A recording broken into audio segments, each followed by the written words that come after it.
నిజాలని down play చేసి అబద్ధాలని మాత్రం వక్రీకరణతో కూడినటువంటి వార్తలలో ఎలాంటి జాగ్రత్తమైనటువంటి విషయాన్ని చిమ్ముతుంటే దాన్ని సరిగ్గా అర్థం చేసుకుంటే అసలు నిజం బయటకు వస్తుంది. అప్పట్లో ఎలక్షన్స్ ముందు 14.5 లక్షల కోట్ల అప్పులు దగ్గర నుంచి 10 లక్షల కోట్లకు వచ్చింది.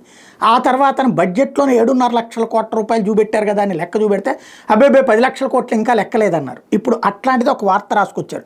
బాబు గారిని పొగిడే క్రమంలో అసలు నిజాలు రాసుకొచ్చారు. కాకపోతే దాన్ని వక్రీకరించినే రాశారు. ఏటా 3,000 కోట్ల రూపాయలు వడ్డీ భారం తగ్గించుకునేందుకోసం రుణాల రీఫైనాన్సింగ్ అంటే ఇప్పుడు తీసుకున్న అప్పుని తిరిగి ఇచ్చేసినట్టుగా రాసి మళ్ళీ అప్పు తీసుకునేటటువంటి దానికి కేంద్ర ప్రభుత్వం అనుమతించింది అన్నటువంటి కాన్సెప్ట్ చెప్తూ ఇందులో 10 లక్షల కోట్ల వరకు ఉందని ప్రభుత్వం తేల్చింది. పెండింగ్ బిల్లులు కానీ నాటి ఏర్పడే గత ఏడాది జూన్లో ఎన్డీఏ ప్రభుత్వం ఏర్పడే నాటికి రుణాలు పెండింగ్ బిల్లుల భారం 10 లక్షల కోట్లు. ఇప్పుడు చూడండి అసలు నిజం ఇక్కడ బయటపడింది కదా. పెండింగ్ బిల్లులు కూడా రుణాల్లో రాసేశారు. అంతకుముందు మరి చంద్రబాబు గారు దిగిపోయే నాటికి 45,000 కోట్ల అమరావతికి బిల్లులు ఉన్నాయిగా. టోటల్ బిల్లులు కలిపి నీరు చెట్టు లాంటి అవన్నీ కలిపితే ఇంకో 1,00,000 కోట్లు ఉన్నాయి కదా. అంటే మరి అప్పుడు 1,45,000 కోట్ల అప్పులు ఉన్నట్టు రాసే చెప్పారా? చెప్పరు. అది ఒక విచిత్రం. ఇక్కడ పెండింగ్ బిల్లుల భారం కలిపి 10 లక్షలు.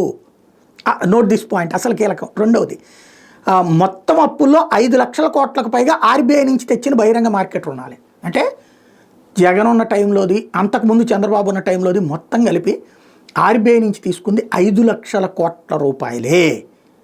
ఇది అసలు నిజం. రెండోది వాటి వడ్డీ కూడా 7% లోపే ఉందని ఆర్థిక శాఖ లెక్కలు చెప్పింది. అవి కాక 2.5 లక్షల కోట్ల రూపాయలు కార్పొరేషన్ రుణాలు ఉన్నాయి. ఈ లెక్కను చూసినా అది 5 లక్షల కోట్లు అంటే అంతకుముందు చంద్రబాబుతో కూడా కలిపి కదా.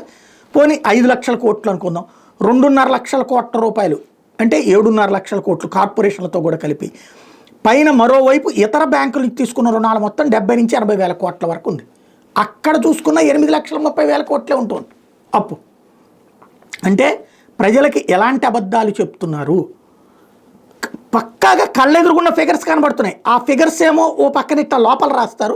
పైన మాత్రం భారీ రుణభారంతో ఏటా అసలు వడ్డీల చెల్లింపులకు పెద్ద మొత్తంలో ఖర్చు చేస్తున్న రాష్ట్ర ప్రభుత్వం తాజాగా రుణాల రీఫైనాన్సింగ్ ప్రయత్నిస్తోంది. తద్వారా ప్రతి ఆర్థిక సంవత్సరం 3,000 కోట్ల వడ్డీ భారం తగ్గించుకోవచ్చని ఆర్థిక శాఖ లెక్కలేస్తుంది. ఇట్లాంటి కథలు రాస్తారనమాట.